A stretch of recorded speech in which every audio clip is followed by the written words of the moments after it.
Sebenarnya kalau kita bicara tentang kain tenun juga gitu ya, sebenarnya kita kan berbicara tentang energi yang universal.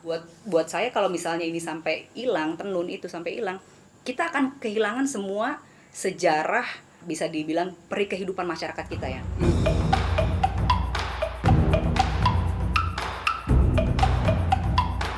Ya, hey, selamat datang di podcast Oralingko bersama Andra dan Goninoy.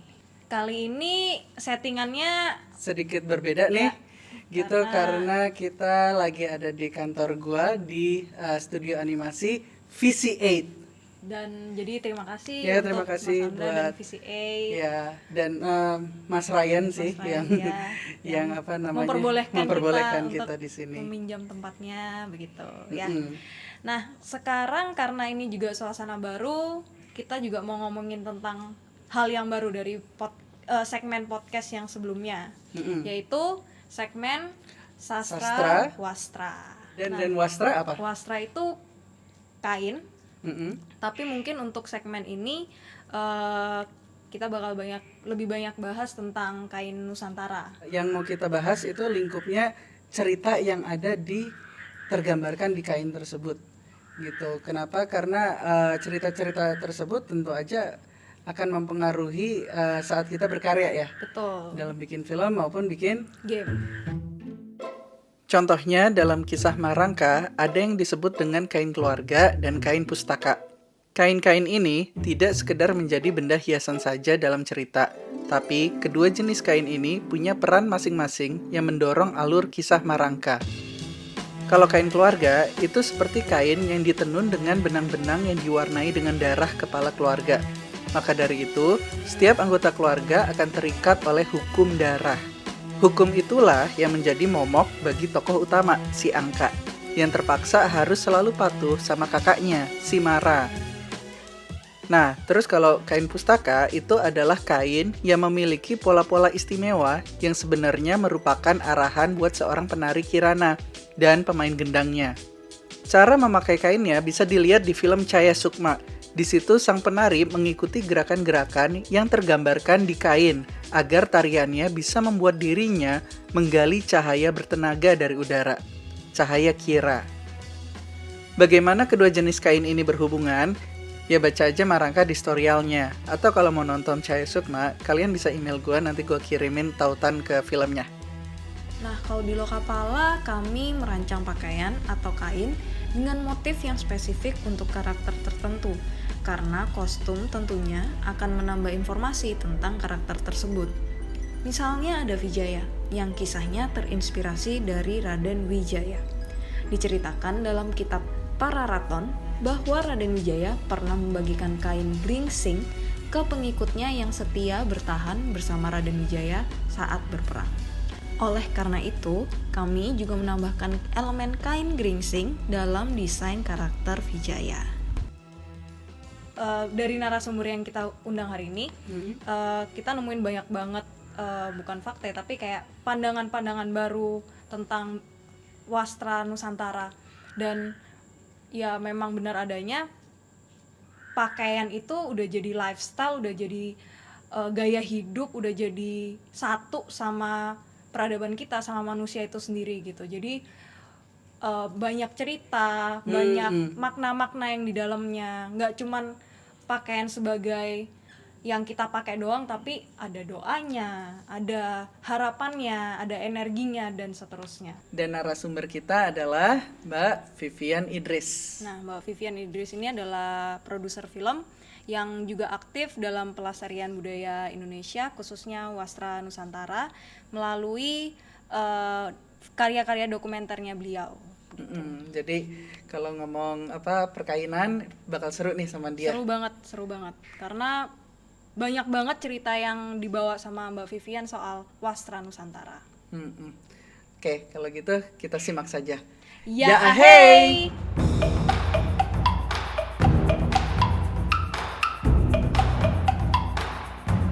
Sekarang ini Biru Terong Inisiatif itu lagi mengerjakan ada 2 pekerjaan utama. Yang satu adalah kami sedang membuat rangkaian video dari 20 tahun kerja Yayasan Pemberdayaan Perempuan Kepala Keluarga. Kemudian yang satu lagi adalah kami sedang mengerjakan sebuah project tentang impact video. Jadi bagaimana film atau medium audiovisual itu mempunyai impact terhadap semua pihak yang terlibat di dalamnya. Untuk itu kami mengambil daerah pilot project di Kendal. Oke. Berarti kalau pilot project berarti baru mulai juga ya? Iya, baru mulai, baru pertama, dan ini memang yang didesain khusus untuk impact video. Sebelumnya memang karya-karya atau kerja-kerja Biru Terong tuh sebenarnya sudah sudah mengambil falsafah impact video gitu ya, atau video for change gitu ya. Cuman di akhir tahun 2019 tiba-tiba ada satu institusi yang mengundang kami yang namanya Video for Change, dan saya baru tahu ternyata ada sebuah network internasional yang memfasilitasi individu ataupun organisasi institusi yang bergerak di pembuatan produksi-produksi yang sifatnya video for change atau film for change. Lebih ke dampak sosial ya berarti carinya. Iya, dampak sosial, tapi sebenarnya nggak cuma dampak sosial sih ya, bisa juga dampak politik, bisa juga dampak ekonomi ya, dan bisa juga dampak itu kan nggak harus besar dan menggema gitu ya, bisa kecil, bisa jangka pendek, bisa jangka panjang, tapi yang jelas bisa terukur. Oke. Wow, inspirasi sekali karena sekarang emang ketika kita ngomongin change atau kayak kegelisahan itu emang banyak banget cara kita untuk bekerja atau mengubah sesuatu gitu kan. Untuk filmnya namanya Kejeling Eling. Ya, Kejeling Eling namanya. Tahun ini ya? Itu tahun ini baru aja selesai akhir Oktober kemarin. Oke. Itu artinya apa, Mbak? Kejeling Eling. Kejeling Eling. Jadi Kejeling itu adalah nama sebuah sanggar budaya yang ada di daerah Kendal, kemudian di satu desa ya, di daerah Kendal, di desa Sidomulyo.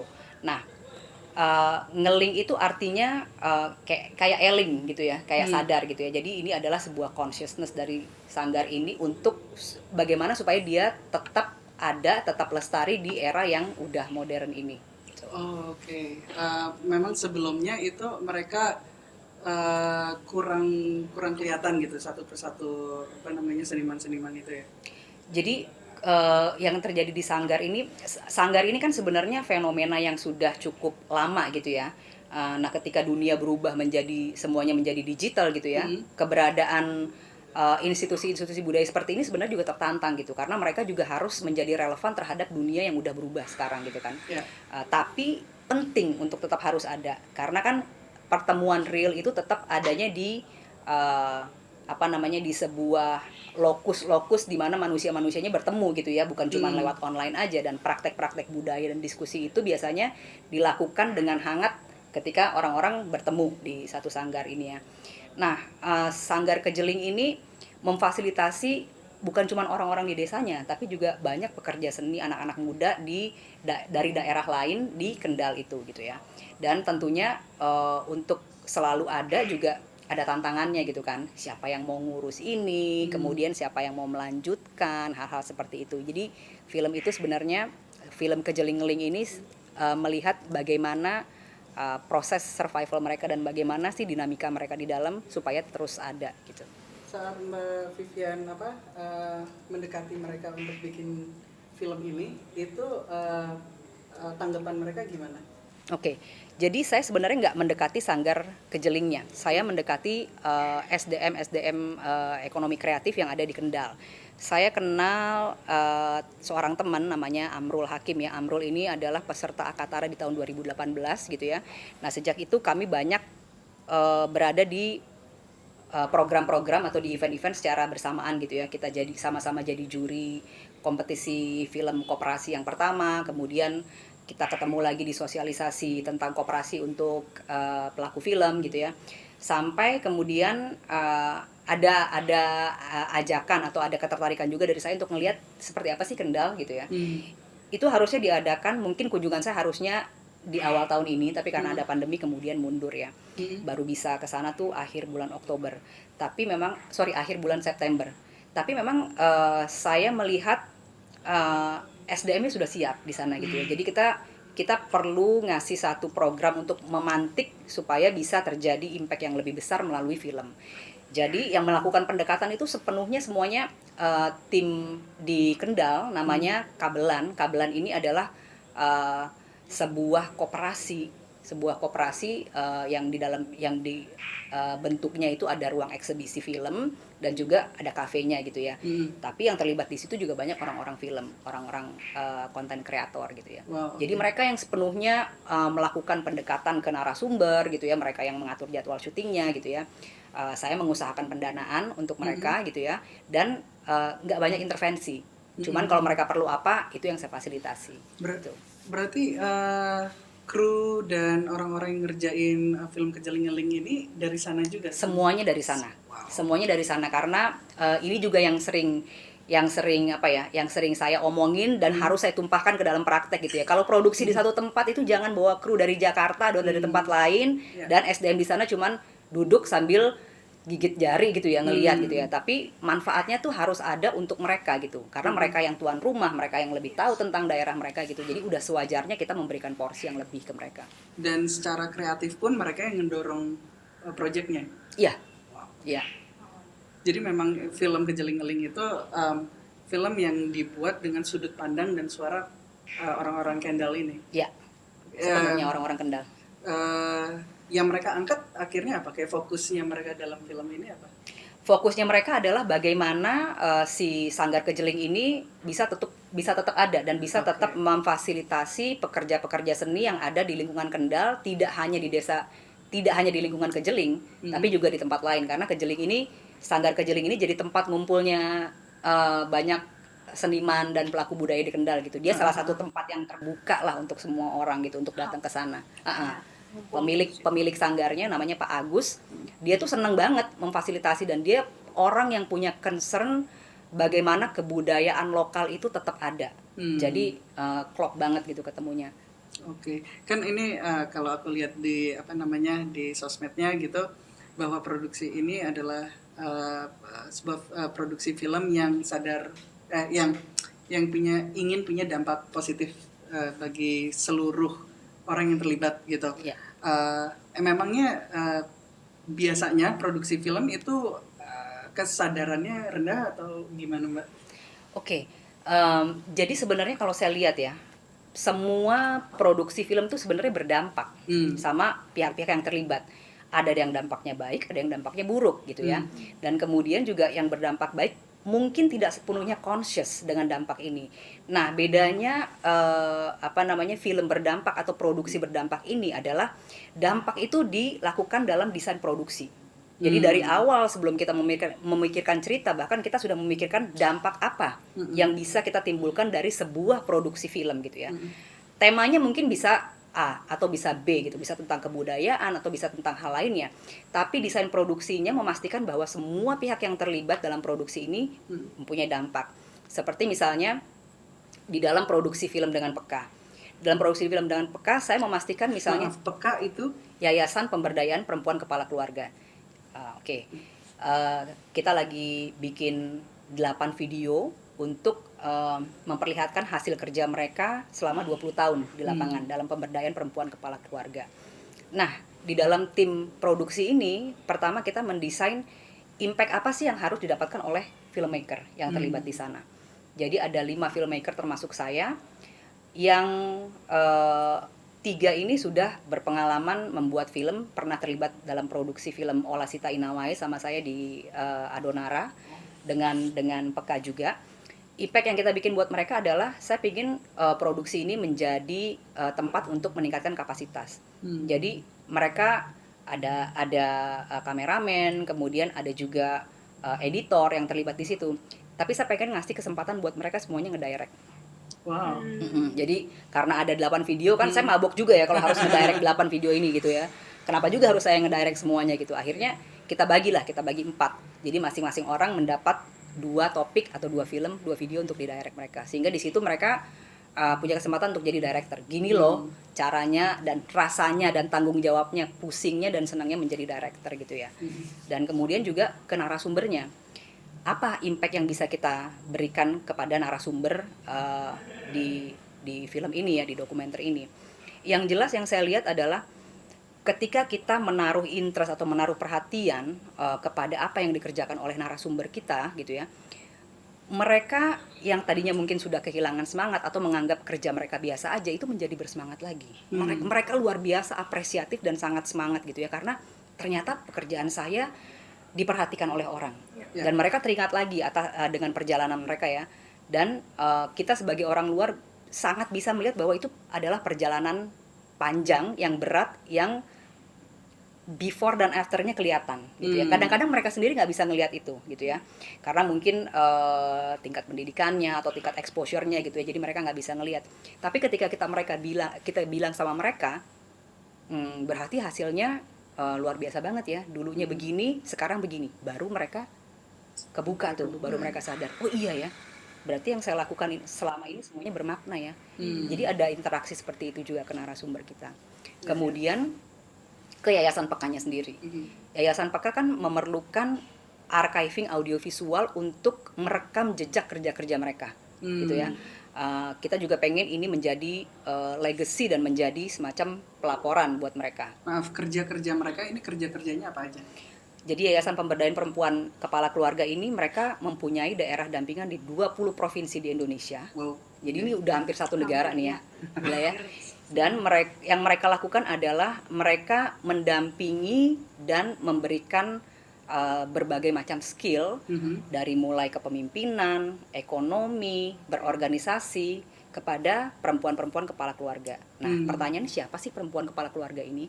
Perempuan kepala keluarga itu adalah perempuan-perempuan yang berada di level poorest of the poor di masyarakat Indonesia. Jadi mereka itu biasanya tidak tercatat oleh statistik. Mereka adalah janda atau perempuan yang suaminya kawin lagi, atau suaminya sakit-sakitan sehingga dia harus menjadi tulang punggung keluarga, atau biasanya suaminya pergi menjadi buruh migran untuk jangka waktu yang sangat lama dan nggak ada kabar gitu ya. Tahu-tahu udah 15 tahun balik aja gitu. Gitu.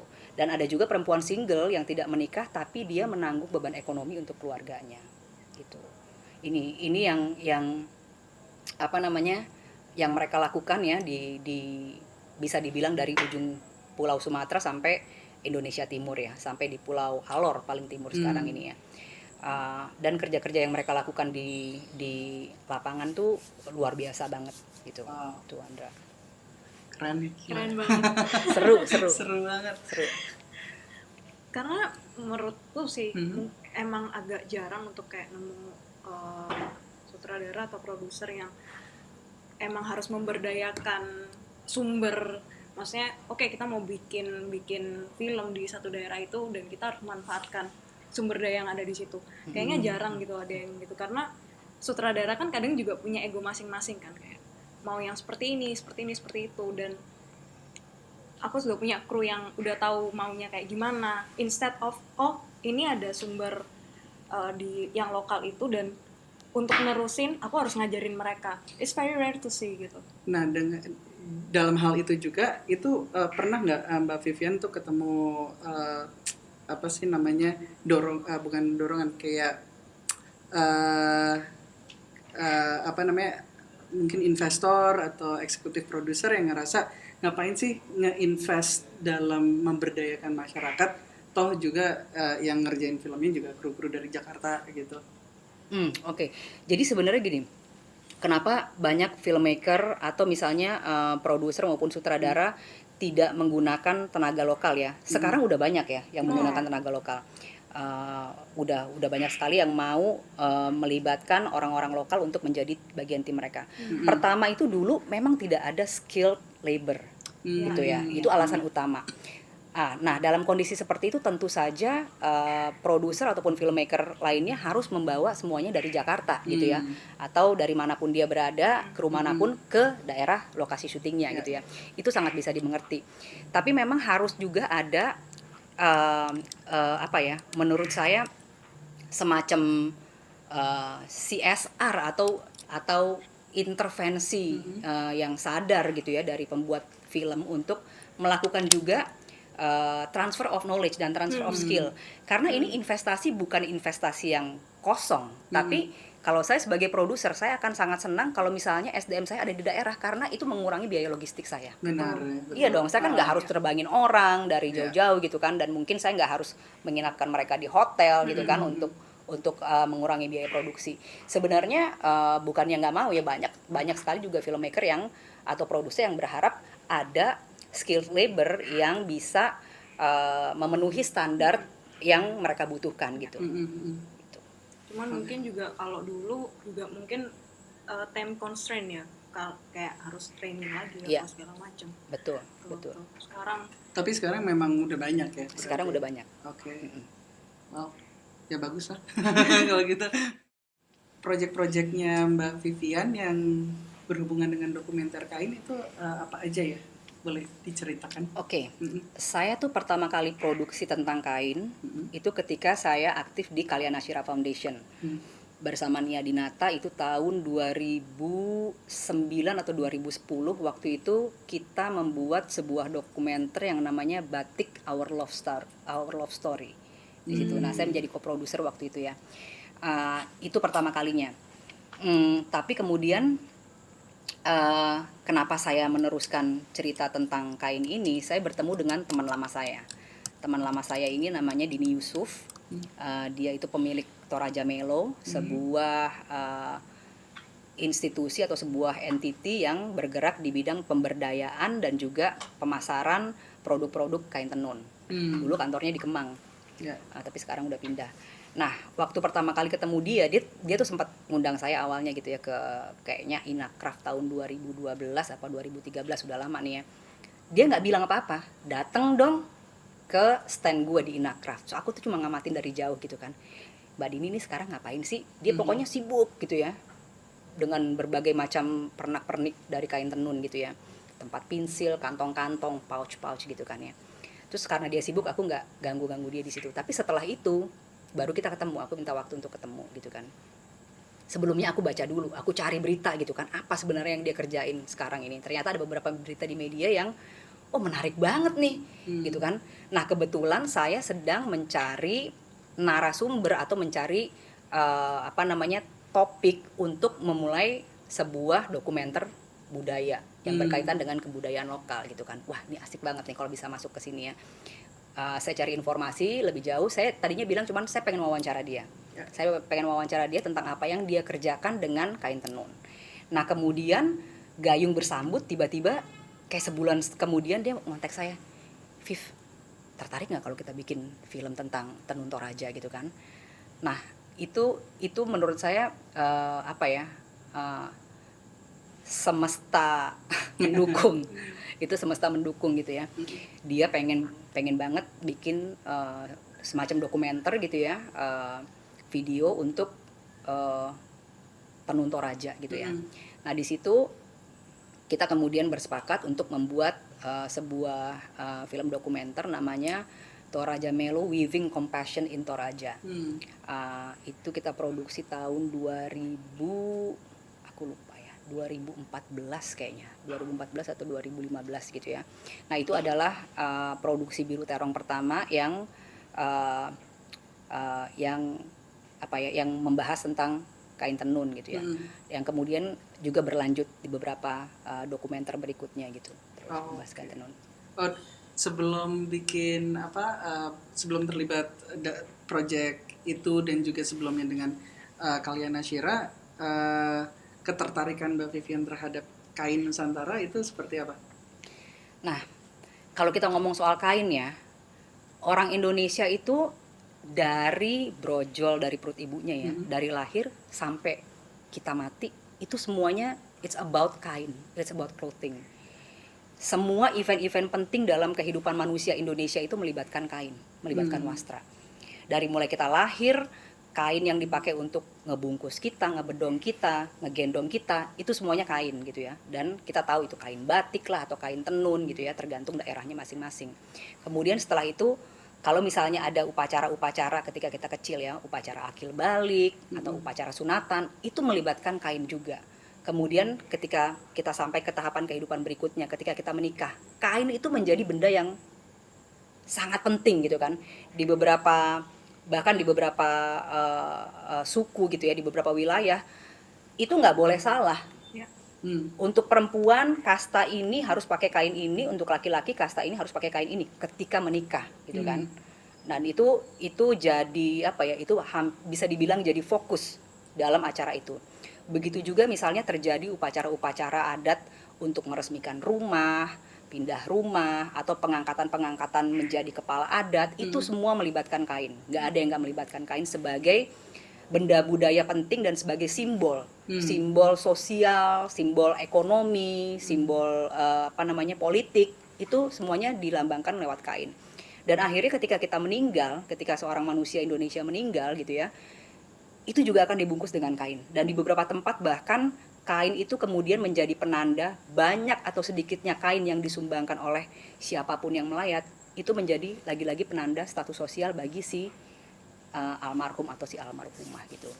Jadi sebenarnya tanpa kita sadar, jadi orang Indonesia itu hidup kita udah ada kontrak sama kain gitu ya, semacam itu gitu ya. Nah kalau buat saya secara pribadi, ibunya ibu saya itu pedagang batik gitu ya. Ceritanya tuh khas lah gitu ya. Jadi dari kecil tuh ibu saya tuh sering banget bongkar koleksi kain batiknya gitu ya. Ini nanti untuk kamu, ini nanti kamu pakai untuk ini. Jadi bau kain gitu ya, itu udah akrab banget sama kita. Kayaknya kalau perempuan Indonesia ngeliat kain tuh langsung nggak ada yang nggak suka gitu kan, langsung ih gila ya, bagus banget. Semua itu kayak apa ya, kayak ada di DNA kita gitu kan. Karena mungkin nenek moyang kita semuanya terlibat dengan kain gitu ya. Nah, bapak saya itu juga penggemar barang antik. Dan saya tuh baru tahu dia mengkoleksi begitu banyak kain-kain antik. Sayangnya setelah dia nggak ada gitu ya. Nah, waktu ibu saya tahu saya mulai bikin dokumenter tentang kain, dia tuh tiba-tiba buka lemari bapak saya dan dia ngasih nih semua kain-kain tenun entah dari mana. Saya langsung kayak, wah gila juga ya ini ya. Dan itu kain-kain yang beberapa udah cukup rare gitu ya, udah cukup jarang gitu ada ya. Jadi ya itu gitu loh. Saya emang juga seneng banget sama kain karena ada kekuatan sendiri ya sebenarnya di kain itu ya. Ada cerita dan ada filsafat yang tinggi di dalam kain-kain Nusantara itu. Gitu. Mungkin aku langsung tanya kali Yeah. ya. Jadi ini sebenarnya yang sering waktu itu pernah kita obrolin aku dan Mas Anda adalah soal pop culture dari kain tradisional kita. Kayak misalnya batik yang dijadiin tas, batik yang dijadiin alas kaki, batik yang jadi dompet misalnya.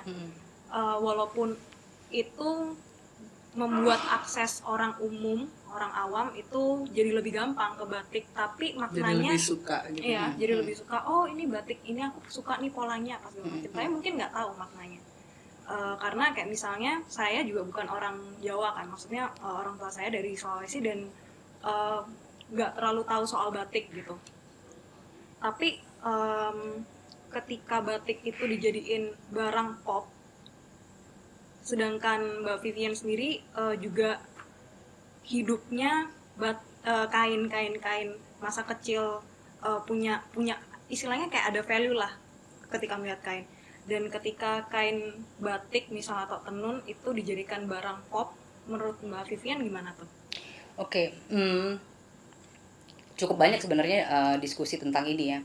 Nah, yang penting dari kain tenun ataupun kain wastra Indonesia sebagai benda budaya, supaya dia bisa tetap lestari, pertama dia harus relevan dengan fungsi kehidupan manusia di hari ini, gitu ya. Dan kita tahu bahwa kain ini bukan makanan yang tiap hari orang beli. Sehingga kain tentunya harus diubah ke dalam bentuk-bentuk yang relevan dengan kehidupan manusia sekarang supaya dia bisa tetap terpakai gitu ya. Nah, yang diperlukan di sini adalah sebenarnya edukasi tentang makna-makna kain, apakah itu kain tenun ataupun kain batik gitu ya. Sebenarnya kain ini adalah kain yang dipakai untuk kepala loh. Bukan untuk daerah perut ke bawah gitu kan. Atau kain ini sebenarnya posisinya untuk ini loh. Ini kain untuk perempuan, bukan untuk dipakai untuk laki-laki gitu ya. Meskipun itu sekarang sudah banyak bergeser ya ketika itu dipakai oleh manusia-manusia urban atau orang-orang kota ya. Tapi fungsi-fungsi itu sebenarnya tetap di retain di wilayahnya masing-masing. Kayak misalnya kain tenun dari NTT atau misalnya kain tenun dari daerah Adonara gitu ya. Mereka menyebut kain untuk perempuan itu kuatek. Nah, kuatek itu di sana tidak akan ada laki-laki yang memakai kuatek. Yang pakai pasti perempuan gitu ya. Jadi dia di wilayah geografisnya dia akan tetap dimaknai sesuai dengan falsafah mereka gitu. Tapi di luar saya pikir sih itu juga jadinya jadi lebih cair gitu ya. Dan karena nggak ada semacam kayak polisi kain dan segala macam gitu ya. Jadi orang nggak bisa juga menjalankan itu sesuai dengan fungsinya. Cuman saya yakin kalau misalnya ada edukasi gitu ya atau ada informasi tentang itu ya, orang terutama cloth enthusiast gitu ya, pencinta kain, pencinta wastra itu pasti akan senang menerima informasi itu gitu ya. Mereka juga mau menjalankan itu seperti sesuai dengan cultural appropriateness-nya gitu. Karena ini juga sempat kita bahas di awal ketika kita ngomongin keindonesiaan, apapun itu medianya, mau itu cerita, mau itu kita merangkai animasi mungkin atau game atau apa, memang baiknya kita nggak jadi kayak polisi atau kayak gatekeepernya kan. Cuman kalau menurut saya sih at certain point kayak di titik tertentu tetap harus ada yang tetap retain, menjaga makna-makna itu, value-value itu gitu. Karena kalau dibiarin loose ya itu mungkin kayak sekarang ya batik model apa nggak dipakai sesuai, misalnya batik buat kita ke nikahan orang tapi kita pakai batik apa gitu, yang kayak gitu kan jadinya miss gitu. Yang ada hanya nilai estetikanya aja, bukan filosofinya itu. Selama aku pakai batik aku udah melestarikan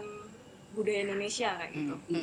Which is sebenarnya juga nggak masalah, cuman menurutku sih ada baiknya kita bisa lebih peduli dan lebih pengen cari tahu soal value itu gitu. Iya, makanya penting ada semacam apa ya? Kita kan nggak punya database ya. Permasalahan dengan Indonesia itu adalah lacking of database gitu. Nah, kenapa saya bikin juga konten-konten banyak konten budaya? Karena sebenarnya saya pingin mempunyai atau pingin punya audiovisual archive tentang budaya-budaya Indonesia yang makin hari ini makin hilang gitu loh. Kita tahu lah kebudayaan ini adalah bukan hal yang akan ada terus gitu ya. Dia sesuatu yang hidup dan akan terus berubah dengan zamannya gitu ya. Kejar-kejaran dengan dengan waktu, selalu kejar-kejaran dengan waktu. Dan waktu saya sempat ngomong ini dengan seorang ahli kain namanya Sandra Nissen, seorang berkebangsaan Belanda. Dia itu ahli ulos. Nah, saya ngomong soal bikin film dokumenter ke Sandra Nissen. Saya ngomong soal audiovisual archiving. Dia bilang bukan cuma audiovisual archiving yang penting ketika kita memfilmkan atau membuat dokumentasi dari proses menenun. Ketika sudah tidak ada orang yang bisa melakukan teknik tenun A gitu ya, teknik ini hanya bisa direplikasi ketika orang menonton proses pembuatannya.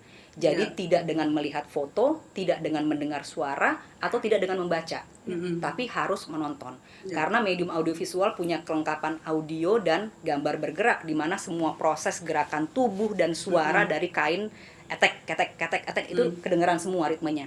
Disitulah orang kemudian bisa mereplikasi bagaimana proses yang dilakukan, sehingga sebuah audiovisual archiving itu juga berfungsi tidak hanya merekam atau mengarsipkan, tapi juga menjadi alat bantu untuk melestarikan kebudayaan itu, terutama kain tenun ya, di sini kain tenun tangan dalam hal ini gitu.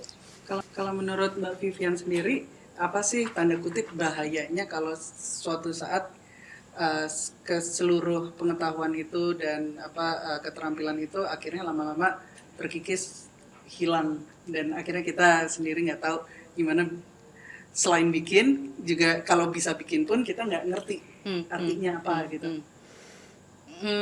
Menyedihkan banget ya, kita jadi manusia tanpa akar gitu kan.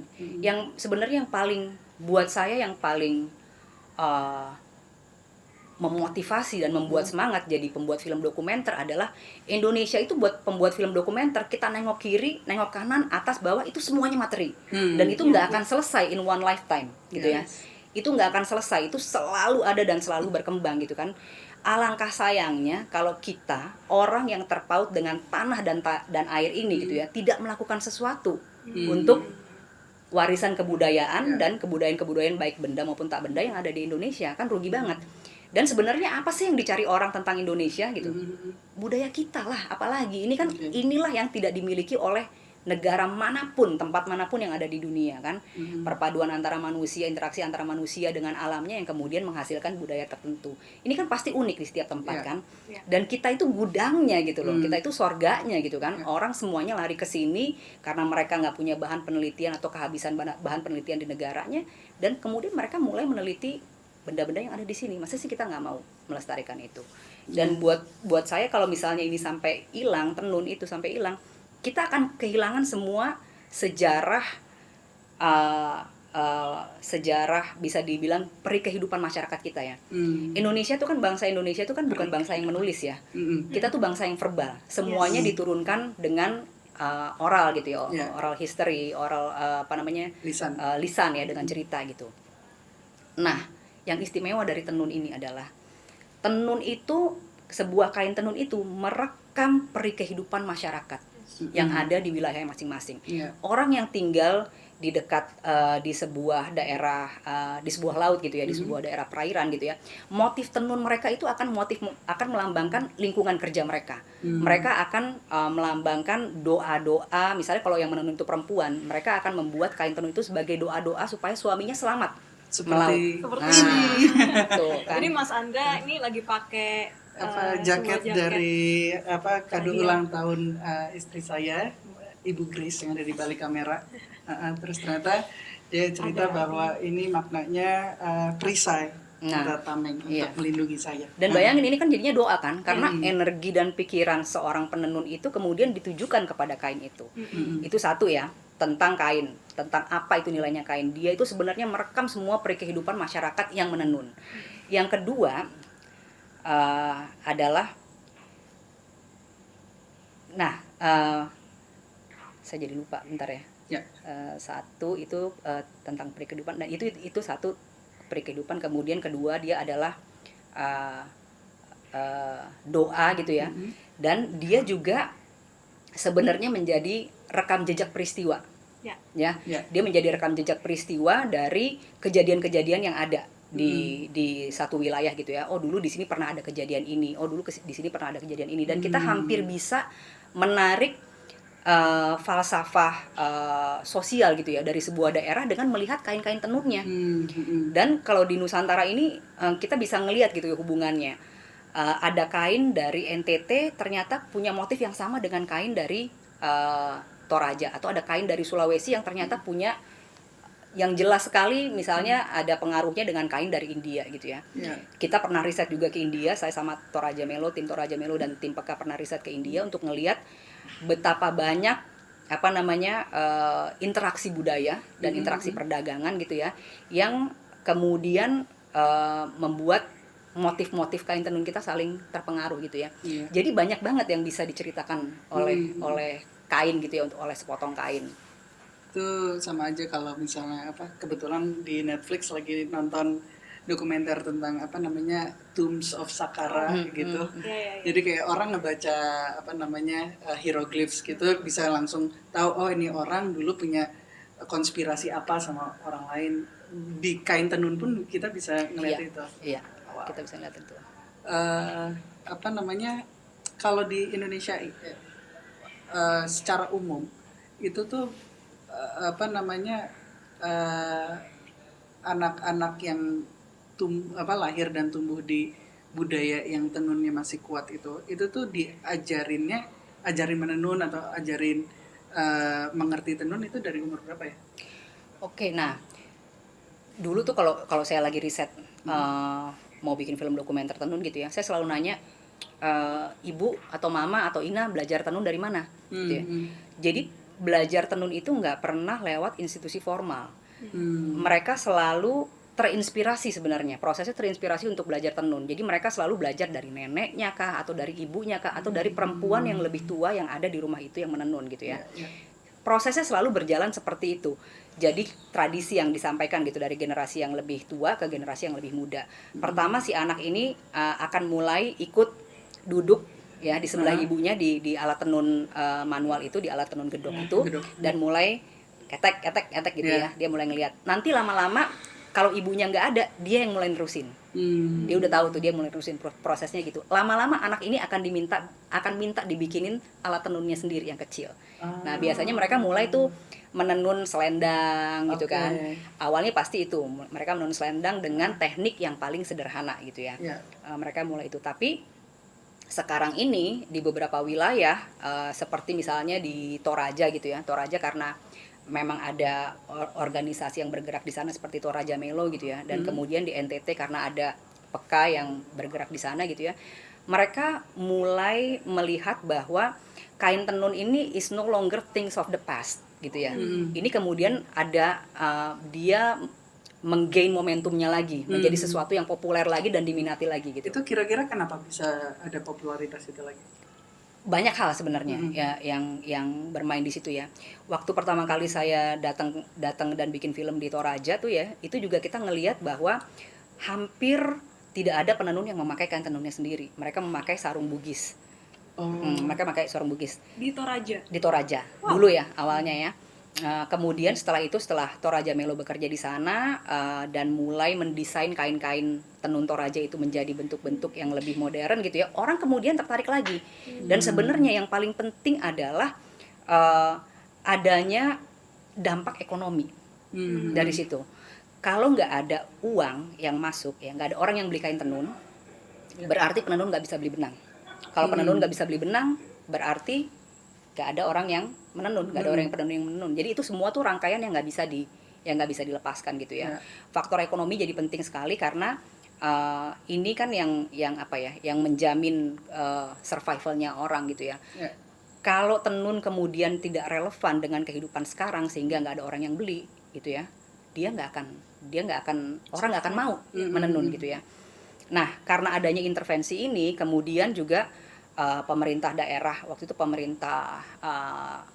berarti Kabupaten Toraja Utara ya, mulai melihat antusiasme masyarakat terhadap kain tenun yang tadinya cuma dipakai di acara-acara kematian atau acara-acara pengantin gitu ya. Sekarang tuh sejak 5 tahun yang lalu ya, pemerintah Toraja Utara itu sudah mengharuskan pegawai negeri memakai kain tenun setiap minggunya. Nah, ini kan kemudian membangkitkan demand terhadap kain tenunnya, sampai sebenarnya penenun-penenun itu jadi kewalahan.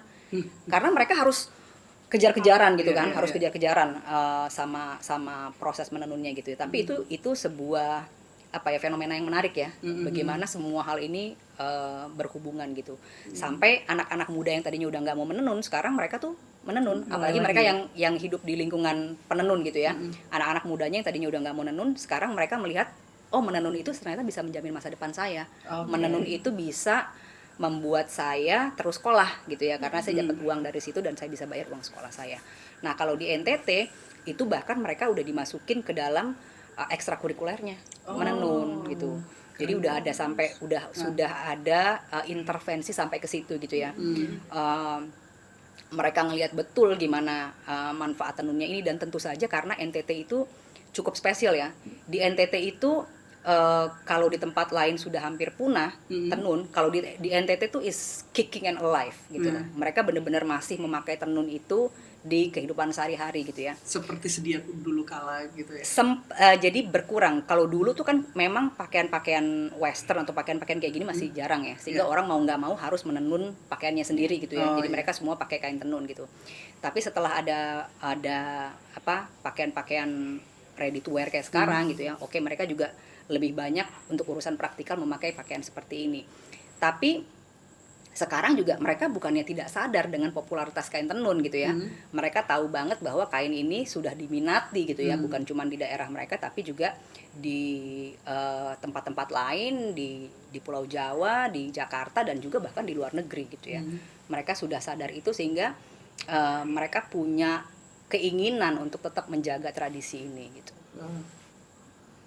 Nah, sebagai pembuat game,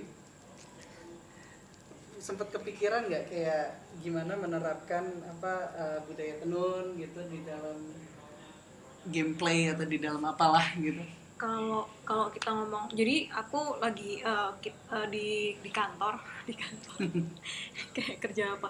Jadi kami bikin satu game namanya Lokapala yang memang terinspirasi dari mitologi dan sejarah Indonesia. Cuman memang secara cara main emang nggak bisa diterapin itu. Jadi yang kita terapin adalah kostum. Oh, kita punya karakter misalnya terinspirasi dari Majapahit nih.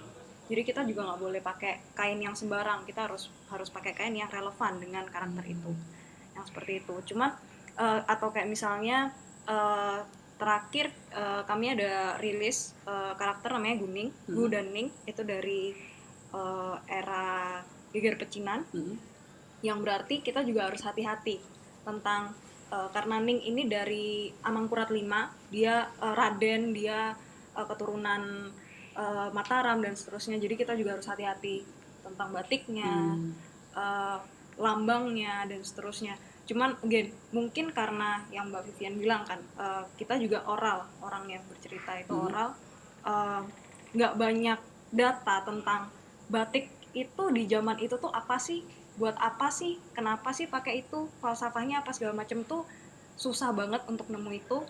Jadi ya kita berusaha sebaik-baiknya. Ninoy ke air terjun mana bertapa gitu kan? Aku tuh senang banget ya ngelihat begitu banyak pembuat game dan pembuat animasi sekarang itu kembali gitu loh, kembali ke kebudayaan Indonesia. Mereka nggak ngelihat keluar gitu ya, mereka masuk dan menggali kekayaan budaya sendiri. Itu banyak banget kita temuin di kayak kalau kita lagi bikin seleksi untuk Akatara gitu ya, banyak banget, dan itu bikin kita semangat gitu, gila finally gitu ya, this generation gitu ya, now ini masuk ke dalam psyche-nya mereka gitu, masuk ke dalam DNA-nya mereka. Ngapain sih kita harus cari sesuatu dari luar, kita tuh kayak kekurangan tokoh dan kekurangan bahan aja gitu ya. Dan sementara orang luar nyari ke sini gitu kan, terus kita pakai sesuatu yang lain. Jadi saya pikir animasi dan game itu potensial banget juga untuk menjadi bahan edukasi sebenarnya. Karena kan anak-anak sekarang nih kan anak-anak digital native banget kan. Mereka baru lahir langsung bersentuhan dengan dunia digital ini ya. Jadi saya pikir teman-teman pembuat animasi dan game ini juga punya semacam tanggung jawab yang bisa dilakukan gitu ya. Maksudnya bisa ambil bagian di situ dalam memasukkan unsur-unsur budaya Indonesia untuk menjadi bahan edukasi gitu. Dan untuk membuat anak-anak Indonesia yang sekarang udah nggak punya sekat nasionalisme gitu ya, maksudnya nggak, sudah hampir kehilangan akarnya gitu ya, kembali untuk melihat Indonesia itu seperti apa sih, kekayaan budaya kita itu seperti apa sih. Saya pikir itu bisa jadi salah satu medium yang paling efektif loh untuk melakukan edukasi itu. Nah itu berhubungan lagi sama kekurangan database atau pengarsipan tadi. Itu kalau menurut Mbak Vivian, sebaiknya cara kita membangun pengarsipan itu tuh gimana? Caranya sih yang pertama sebenarnya untuk mulai ya. Saya ingat banget waktu saya pertama kali mulai bikin dokumenter tentang kain tenun, itu hampir nggak ada orang yang tertarik untuk bikin dokumenter tentang kain tenun ataupun tentang budaya secara umum. Itu dianggap nggak seksi gitu ya. Tapi saya sih nggak terlalu peduli karena saya pernah sabatikal selama 1 tahun dan saya keliling Indonesia. Sebenarnya waktu itu saya riset sebenarnya konten seperti apa sih yang bukan yang kita mau bikin, tapi yang diperluin oleh orang, yang diperluin oleh masyarakat. Karena dalam konteks Indonesia gitu ya, saya mengalami sendiri melihat power medium audiovisual ini, sehingga kalau buat saya boleh-boleh aja itu dijadiin sebagai produk seni ataupun entertainment, tapi produk ini is far too powerful to stay only in that realm gitu ya. Dia tuh bisa jadi alat transformasi sosial gitu. Nah, caranya gimana? Caranya memang kita harus bikin dulu gitu ya. Dan kita mulai aja dulu. Kita mulai dulu, kemudian mulai memproduksi, kemudian mulai mendiskusikan. Yang penting kan sebenarnya itu kan. Kalau kita ngomong film sebagai alat, itu kita mendiskusikan apa sih sebenarnya pentingnya ini. Nah, kalau nggak ada barangnya kita nggak bisa tuh diskusi begitu ya. Tapi kalau ada barangnya kita kemudian bisa menjadikan itu sebagai jangkar untuk mendiskusikan satu topik gitu ya. Nah setelah itu memang saya nggak bilang kita yang mulai, saya nggak bilang Biru Tarung yang mulai, tapi kita bisa ngelihat setelah kami produksi dokumenter tentang tenun ini, kemudian mulai banyak orang tertarik gitu ya, melirik kain tenun ataupun benda-benda budaya, warisan budaya, benda maupun tak benda lainnya gitu ya, untuk dijadikan cerita dalam film, baik fiksi maupun dokumenter gitu ya. Dan sebenarnya terbukti ya, itu kemudian menjadi konsumsi yang asik gitu ya, dilihat oleh orang gitu ya. Kita tuh bikin dokumenter tentang budaya, kita nggak bikin dokumenter itu untuk orang asing, enggak. Kita bikin untuk orang Indonesia dulu deh, kita nggak usah ngomongin ngenalin Indonesia ke orang asing. Kita loh dari Sabang sampai Merauke aja masih banyak yang belum kenal saudara-saudaranya gitu ya. Nah, jadi film itu salah satu fungsi kuatnya juga adalah dia menjahit Indonesia sebenarnya. Jadi nggak perlu pakai alat yang canggih-canggih.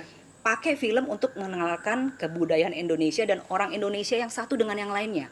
Orang yang di Sumatera tuh nggak tahu saudara kita yang di Papua itu kebiasaannya apa aja. Makanya kalau nggak kenal nanti kalau ketemu berantem. Tapi film kemudian menjadi alat yang sangat efektif untuk melakukan kerja ini. Karena kan nggak semua orang punya privilege untuk traveling, untuk ngelihat langsung, untuk tahu langsung. Nah, film alatnya gitu. Apalagi sekarang nih udah di dunia digital gitu ya. Kita bisa tinggal upload, kirim gitu ya. Lihat dong, di Sumatera lagi ada ini loh. Lihat dong, di Bali lagi ada ini dong. Itu kan sebenarnya kalau saya bilang ya, itu menjadi salah satu alat atau jadi salah satu alternatif lah untuk menjahit Indonesia gitu ya. Untuk bikin semua orang juga gila ya, kita bangga ya sama kebudayaan Indonesia gitu. Gue pengen bikin sesuatu gitu.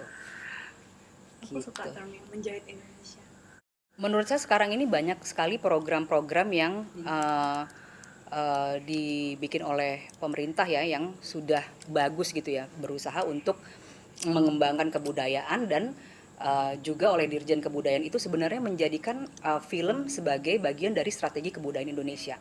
Kalau kita lihat ya, film itu sebenarnya berperan sangat besar dalam promosi dan strategi budaya negara-negara adikuasa di dunia ini. Kalau kita lihat Hollywood, film-film Hollywood itu kenapa sih Amerika nggak punya pusat kebudayaan di sini?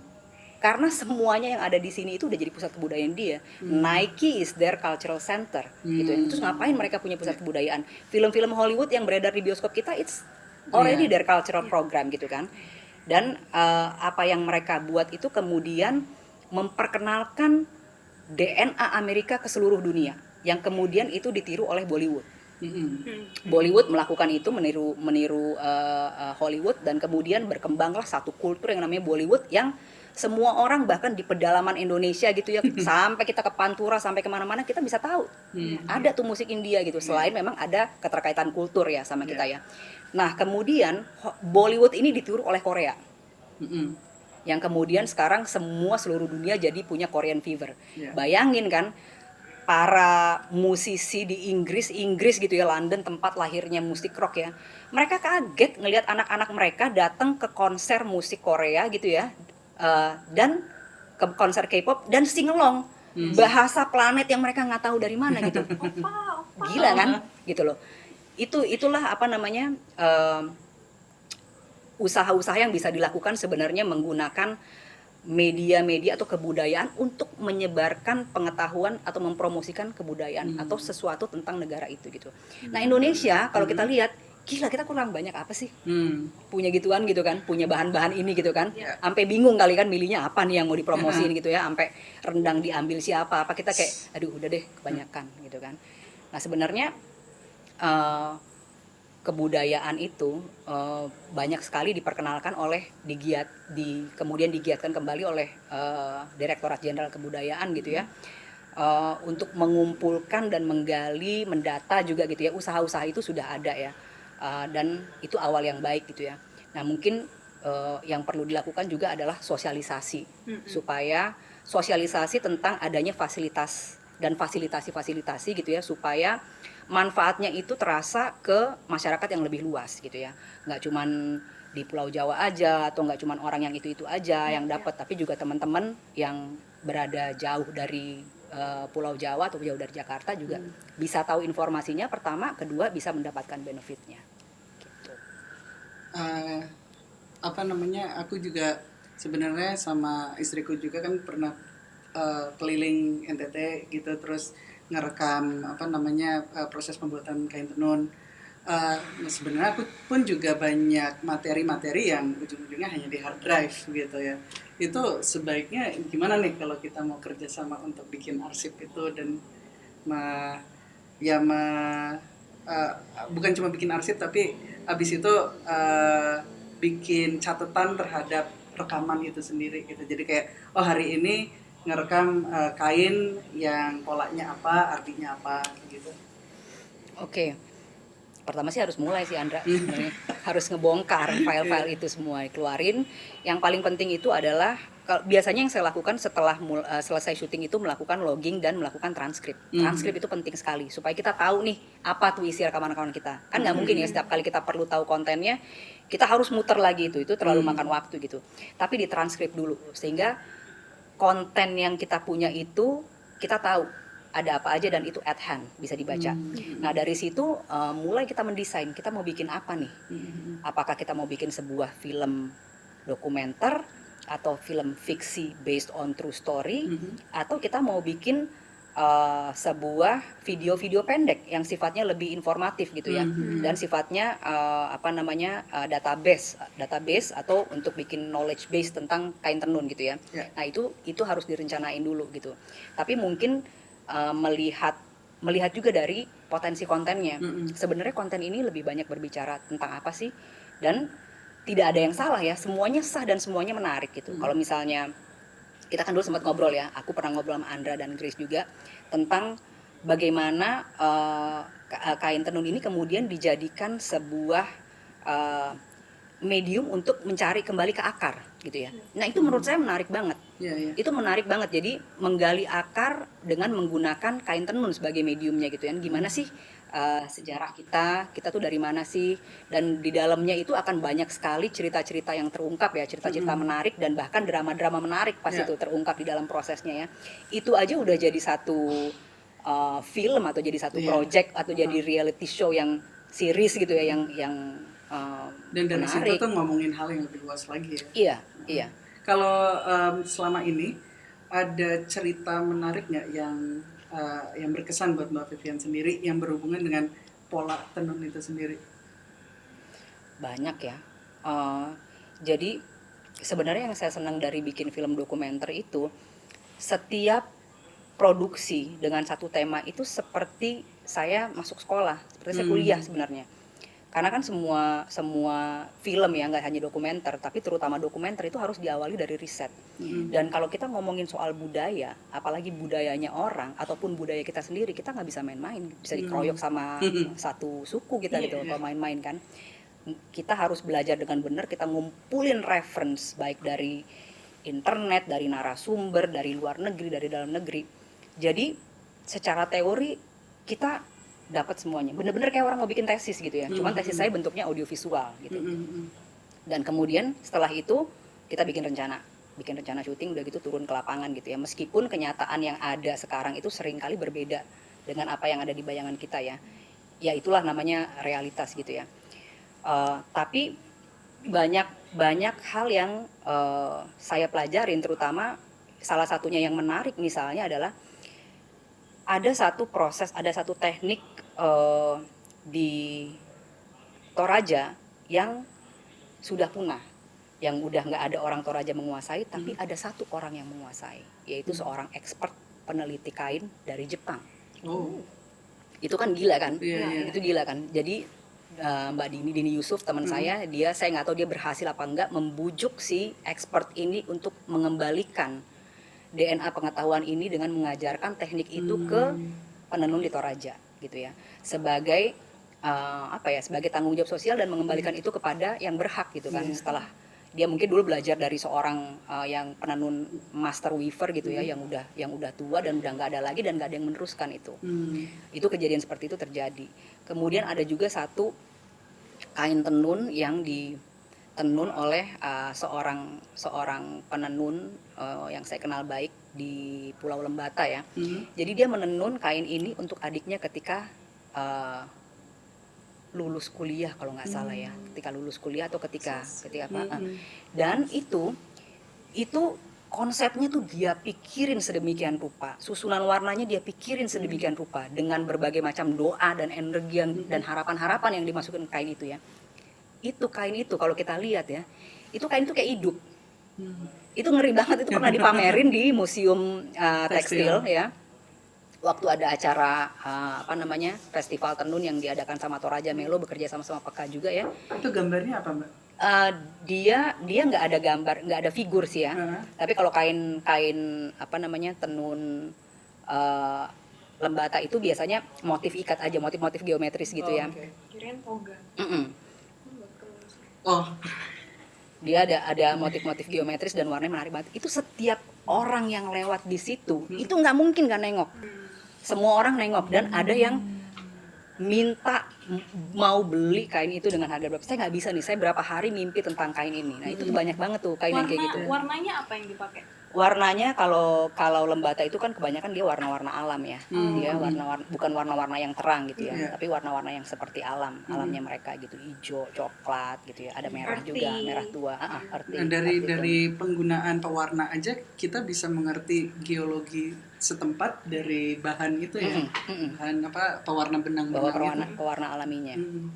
Tumbuhan yang ada di situ juga pasti mempengaruhi Iya. warna-warnanya, bunga-bunganya, daun-daunnya. Betul. Ngeri ya, nggak bisa habis ya. Dan sayang banget kalau emang berhenti sih, karena kebudayaan ini tuh dulu jadi satu sama kita, it's part of our life gitu. Tapi sekarang kayak kita kangen nggak sih buat balik lagi ke kayak gitu kan? Nah, lucu kangen nih. banget kan? Mungkin kalau buat Mbak Vivian ada rasa kangen itu, tapi apalagi aku cowok gitu, dari kecil tuh masa bodoh banget, bahkan sebenarnya sampai sekarang gitu, pakai baju apapun terserah, ya bisa ditanya ke istri saya. Cuman ada memang bukan kangen tapi mudah untuk jatuh cinta gitu setelah tahu kayak cara buatnya gimana gitu, terus apalagi kayak makna-maknanya apa gitu, misalnya ya ini tiba-tiba dikasih tahu bahwa ini adalah pelindung gitu. Memang benar bahwa kain itu doa gitu. Dan kenapa kita bikin podcast ini sendiri tuh sebenarnya kita mencoba menggali kita tuh jati diri Indonesianya tuh dari bentuk apa aja sih, dan bagaimana kita bisa meneruskannya dalam bentuk-bentuk baru gitu. Dan ya itu tiap kali bicara tentang kain tenun ya jati diri kita ada di sini gitu. Dan ya itu lucu juga, meskipun tenun seperti ini, tenun dari NTT kan ya, Sika oh ya Sika ini Maumere itu tanda kutip bukan budaya saya gitu, tapi seperti yang tadi Mbak Vivian bilang, ada sebuah pertukaran budaya dan nilai di setiap pola-pola ini gitu, bahkan sampai India sekalipun kan. Jadi saya ngerasa ya terjahit dengan orang-orang di Sika itu gitu. yang bikin merinding tuh itu. Meskipun sudah memang saat ini sudah menikah dengan orang keturunan Sika ya. Oh enggak, Rote. Oh dia Rote ya. Oke. Sebenarnya kalau kita bicara tentang kain tenun juga gitu ya, sebenarnya kita kan berbicara tentang energi yang universal. Kenapa kita kemudian setiap orang yang melihat kain itu deep down inside kita tuh tersentuh gitu ya. Sebab itu berbicara tentang hal yang unsurnya juga ada di kita gitu. Itu bicara tentang energi yang universal gitu. Itu yang kemudian menyatukan kita gitu ya. Jadi kain tenun sebagai alat untuk menyatukan orang karena dia mengandung hal-hal yang sifatnya universal. Makanya kain tenun Indonesia itu tidak hanya diminati oleh orang Indonesia, tapi orang-orang asing ya, orang-orang Jepang, orang-orang Eropa, orang-orang Amerika juga mereka menaruh minat yang tinggi karena mereka merasakan energi yang sama gitu kan, yang dipancarkan atau yang dibawa oleh kain tenun ini gitu. Jadi DNA-nya mungkin ada di struktur energi kita semuanya. Iya. Atau kalau Carl Jung bilang ada archetype-nya kali ya di dalam sini. Iya. Nah, tapi kalau misalnya nih kayak kalau saya keluarga kan emang sangat-sangat urban lah. Ayah saya itu emang suka hal-hal yang batik suka, mungkin tentang makna juga suka, tapi as a fashion, not really, bukan kayak oh ini budaya, ini ada cerita apa segala macam. Nah, untuk orang-orang urban yang kurang tahu soal ini, kita mulai dari mana sih Mbak? Kita harus mulai dari mana untuk tahu? Kita mulai misalnya, oh kita lihat dari daerah ini misalnya, atau kayak start pointnya dari mana sih enaknya? Sebenarnya apa yang dilakukan oleh ayahnya Nino itulah cikal bakal budaya ya. Budaya itu kan dimulai dari hal-hal sehari-hari sebenarnya. Iya, Apa yang dilakukan yang dekat. sehari-hari, yang dekat gitu ya, dengan memakainya sebagai pakaian gitu ya. Apapun motivasinya gitu ya. Itu nggak jadi soal, tapi selama memakai kemudian membicarakan gitu ya. Itu udah menjadi awal yang baik gitu ya, awal yang jadi satu titik start gitu ya, langkah awal ya. Kalau mau melihat sebenarnya paling gampang adalah menggali akar kita sendiri. Banyak banget saya ngelihat anak-anak zaman sekarang gitu ya, atau bahkan orang seusia saya gitu ya, yang mereka terputus sama akarnya. Paling gampang itu sebenarnya kalau mau nyari akar kita sendiri, mau belajar tentang budaya, paling mudah adalah belajar tentang budaya kita sendiri atau para pendahulu kita gitu ya, bapak kita, kakek kita, karena kan ada motivasi langsung gitu ya. Atau kalau misalnya orang yang sudah punya ketertarikan jelas terhadap budaya tertentu, ya dia bisa mulai di situ. Tapi kalau misalnya bingung mau mulai dari mana, mulai aja dari kita dulu gitu kan. Apa sih sebenarnya saya ini asalnya dari mana sih? Oh dari sini. Berarti gue ini tergabung dari sekian unsur kebudayaan dong ya. Coba deh cari yang ini apa. Itu seru banget tuh, dan itu hampir nggak ada orang yang tidak kemudian menemukan keasikan gitu ya di situ ya. Ngelihat sejarahnya, ngelihat budayanya, ngelihat makna-makna yang terkandung dan kearifan lokal yang terkandung di dalamnya gitu ya. Hampir selalu orang kemudian merasa bangga dan senang, paling tidak menikmati gitu ya, setelah mencari tahu tentang itu. Itu sih yang paling sederhana menurutku. Coba mulai dari kita sendiri. Kamu dari mana coba? Manado dan Makassar. Oh kita sama. Oh iya. Jadi aku tuh lahir di Makassar. Bapakku tuh orang Bugis dari Bulukumba. Ibuku itu campuran. Ibuku itu ibunya orang dari Madiun, Jawa Timur. Bapaknya orang dari Pulau Seram. Tapi dia lahir dan besar di Makassar dan ketemu sama bapakku di Makassar. Gitu.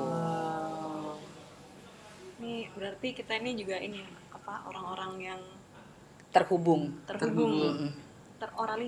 Teroralingko. Iya, jadi kita belum ngejelasin ini apa namanya, nama podcast ini itu kan Oralingko nih. Jadi sebenarnya tuh singkatan dari orang-orang yang berlingko-lingko. Lingko yang dari kata apa yang punya arti berjejaring gitu.